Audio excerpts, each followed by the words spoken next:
જય માતાજી, હર મહાદેવ મિત્રો. મારા જીવનના એક નવા પડાવની શરૂઆત કરી રહી છું ત્યારે જેટલા પણ લોકોએ મને શુભેચ્છાઓ આપી, મને પ્રેમ અને આશીર્વાદ આપ્યો હોય દરેકનો હું દિલથી આભાર માનું છું. રહી વાત કે મારા સગપણને લઈને છેલ્લા ઘણા સમયથી મીડિયામાં અનેક તર્ક વિતર્ક, અનેક ચર્ચાઓ ચાલી રહી છે, જેને લઈને હું અત્યાર સુધી મૌન હતી, કારણ કે વાત મારા સુધી સીમિત હતી. પણ વાત જ્યારે હવે મારા પરિવાર પર છે, મારા પિતા પર છે, ત્યારે એક દીકરી તરીકે હવે મારાથી સહન નથી થતું અને મને લાગ્યું કે હવે આજે મારે બોલવું પડશે. એક બ્રહ્મકન્યા હોવાનું, એક બ્રહ્મ દીકરી હોવાનું મને એટલું ગૌરવ છે કે જેને હું કદાચ શબ્દોમાં નહીં વર્ણવી શકું. અને હું અહીંયા સુધી પહોંચી છું એના માટે શિક્ષિત અને સમજણી જે બ્રહ્મશક્તિઓ છે, બ્રહ્મ સમાજના લોકો છે, એમનો ખૂબ ખૂબ ફાળો રહ્યો છે મારી આ જર્નીમાં. અને હું તો નસીબદાર છું કે મને 18 વર્ણના લોકોનો પ્રેમ અને સપોર્ટ મળ્યો છે અહીંયા સુધી પહોંચવામાં. મારો પરિવાર તો છે જ, મારી ઢાલની જેમ મારા પિતા છે મને સપોર્ટ કરવામાં, પણ આપ સૌનો પણ ખૂબ ફાળો છે. પરંતુ કહેવાતા સભ્ય અને મોડર્ન સમાજમાં જ્યારે અમુક 2-4 અસામાજિક તત્વો છે જે લોકો અત્યારે પણ દીકરીઓ માટેના રૂલ્સ અને રેગ્યુલેશન નક્કી કરશે કે દીકરીઓનું લિમિટ ક્યાં સુધી હોવી જોઈએ, દીકરીઓને ફ્લાય કરવા માટે પાંખો મળી છે, એને વીંજવાની અને એને કાપવાની વાતો છે. આ બધી દીકરીઓ અત્યારે તેજસ જેવી પ્લેનો ઉડાઈ રહી છે, યુદ્ધ કરી રહી છે, રણ મેદાનમાં છે, સંસદમાં છે, વિજ્ઞાન અને ટેકનોલોજીમાં છે. હમણાં ઓપરેશન સિંદૂર જે થયું એમાં 2 દીકરીઓએ લીડ લઈને આપણને પૂરા દેશને ગૌરવ અપાવ્યું હતું. ત્યારે શું 2-4 આવા અસામાજિક તત્વો નક્કી કરશે કે એક દીકરીનો લાઈફ પાર્ટનર ચૂઝ કરવાનો શું એને હક નથી?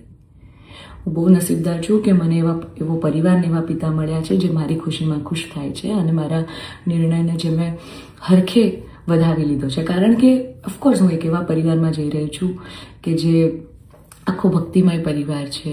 બહુ જ પરિવારના લોકો અને મારો પાર્ટનર મને એટલો પ્રેમ કરે છે કે જેમને હું જે છું, જેવી છું, જે પણ છું, મને ખૂબ આદરથી, સત્કારથી એ લોકોએ સ્વીકારી છે.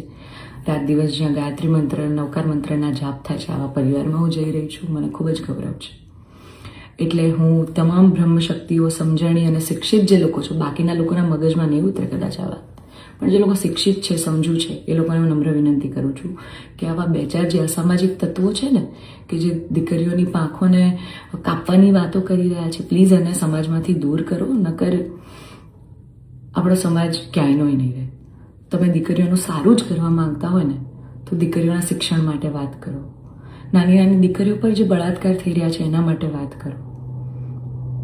દીકરીઓની પ્રતિભાને આગળ લાવવાની વાત કરો. ચલો, આ બધી પ્રતિભાને બધું તો મોડર્ન વસ્તુ થઈ ગઈ. હજી જૂના 18મી 17મી સદીના કુરિવાજો આપણા સમાજમાં ચાલ્યા આવે છે. હજી કેટલા બાળ લગ્ન થાય છે આપણને બધાને ખબર છે. સાટા પ્રથા ચાલુ છે જેની પીડિત હું પણ છું, તમને બધાને ખબર છે. દીકરીઓના પૈસા લેવામાં આવે છે. અલા, દીકરીઓને તમે ઘૂંઘટામાં રાખો છો અને તમે એમ કહો છો કે અમે દીકરીઓનું સારું કહેવા માંગે છે. એક બાજુ દીકરીઓ તેજસ જેવી ફ્લાઇટો ઉડાઈ રહી છે, આર્મીમાં છે, નેવીમાં છે, અને એક બાજુ દીકરીઓ ઘૂંઘટામાં છે. એના પરથી જ ખબર પડી જાય છે કે ક્યાં કેટલો વિકાસ છે. હું દરેક બ્રહ્મ શક્તિઓને, બ્રહ્મ આગેવાનોને નિવેદન કરું છું, આજીજી કરું છું કે આવા અસામાજિક તત્વોને સમાજમાંથી હટાવો. જેટલા પણ લોકો હવે મારા પરિવાર વિરુદ્ધ કંઈ પણ પોસ્ટિંગ કરશે, કમેન્ટ કરશે, એમના વિરુદ્ધ હું કાયદેસરના પગલાં લઈશ. કારણ કે એક દીકરી તરીકે, બ્રહ્મકન્યા તરીકે, જ્ઞાતિના નીતિ નિયમો પ્રમાણે જ્યારે હું ચાલતી હતી ત્યારે નાતના જ કોઈક લોકોએ મારા પરિવાર પર ચીટ કર્યું, અમને અંધારામાં રાખ્યા. એક દીકરી એક સગપણમાં હોય અને તો પણ બીજી સમાજમાં ક્યાંક લગ્ન કરી લે, તમને 2-2 વર્ષ સુધી છુપાવે, તમને ક્યાંય નહીં.